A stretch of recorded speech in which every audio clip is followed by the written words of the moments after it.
বন্ধুরা, আশা করি সবাই ভালো আছেন। তো বন্ধুরা, এখন যে বিষয়টা নিয়ে কথা বলবো সেটা হচ্ছে সাকিব খানের বরবাদ সিনেমাটা নিয়ে। তো সাকিব খানের বরবাদ সিনেমা নিয়ে যে কথাটা বলবো সেটা হচ্ছে সাকিব খানের বরবাদ সিনেমা একটা হিস্ট্রি ক্রিয়েট করেছে ভাই, যেটা আজ পর্যন্ত কোনো ছবি করেছিল বলে মনে হয় না। এবার দেখুন, বরবাদ ছবি অ্যাকচুয়ালি যে কি ক্রেজ সেটা কিন্তু আজকে আবারও প্রমাণ হলো। একটা সিনেমা রয়েছে সত্যাবতী সিনেমা হল বলে বাংলাদেশের, এবং সেখানে নাকি সম্ভবত শোনা যাচ্ছে যে পুলিশ নাকি পাহারা দিচ্ছে। মানে এত দর্শকের চেঁচামেচি করছে, এত চিল্লাচ্ছে যে সামলানো যাচ্ছে না দর্শককে। মানে বুঝতে পারছেন একটা স্টারের ছবির কি পরিমাণ ক্রেজ, এখনো পর্যন্ত মানুষজন কি পরিমাণ ক্রেজ নিয়ে সিনেমাটা দেখছে। তো এটা সত্যি, তো যারা বলছে যে সাকিব খানের স্টারডাম হ্যান্ড, তারা এই ক্রেজটা দেখতে পাচ্ছে না।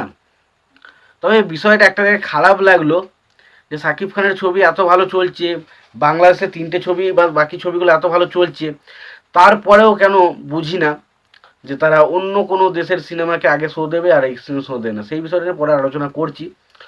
তো দেখুন, সত্যি কথা বলতে এটা একটা বিশাল বড় অ্যাচিভমেন্ট বলা যায়, কারণ কোনো হিরোর ছবির দর্শক এত চেঁচাচ্ছে, এত পাগলের মতো চিল্লাচ্ছে যে সামলানোর জন্য পুলিশকে নিয়ে আসতে হচ্ছে।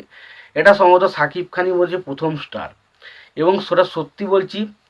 মানে সাকিব খানের যে কি স্টারডাম, সাকিব খান কেন বাংলার মেগাস্টার সুপারস্টার, এই জিনিসগুলো তো তার প্রমাণ। কি বলেন? এই জিনিসগুলো তো তার প্রমাণ, কারণ একটা স্টারের ছবি দেখতে মানে সিনেমা হলের কর্তৃপক্ষরা সামলাতে পারছে না, তারা পুলিশ নিয়ে আসতে হচ্ছে তাদেরকে সামলানোর জন্য। মানে এটাই তো একটা প্রমাণ করে দেয় একটা স্টারের স্টারডাম কোথায় রয়েছে, এখন কোন লেভেলে রয়েছে। এর থেকে আমি আর বেশি কিছু বলতে চাই না। এরপর দ্বিতীয় একটা জিনিস শুনতে পেলাম যে অনেকে নাকি সাকিব খানের বরবাদ সিনেমার টিকিট কাটতে যাচ্ছে, এবং বরবাদ সিনেমার টিকিট যেহেতু শেষ হয়ে যাচ্ছে, সবাই কিন্তু দাগির টিকিট তাদেরকে হাতে ধরিয়ে দেওয়া হচ্ছে।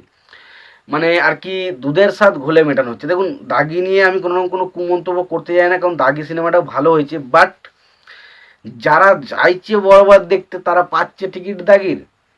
অ্যাকচুয়ালি কিরম হয়ে গেল না কেসটা, মানে দুধের স্বাদ ঘোলে মেটানো, যাকে বলে খেতে চাইলো দুধ পেলো ঘোল। তো সেরকম কেসটা হয়ে গেল আর কি।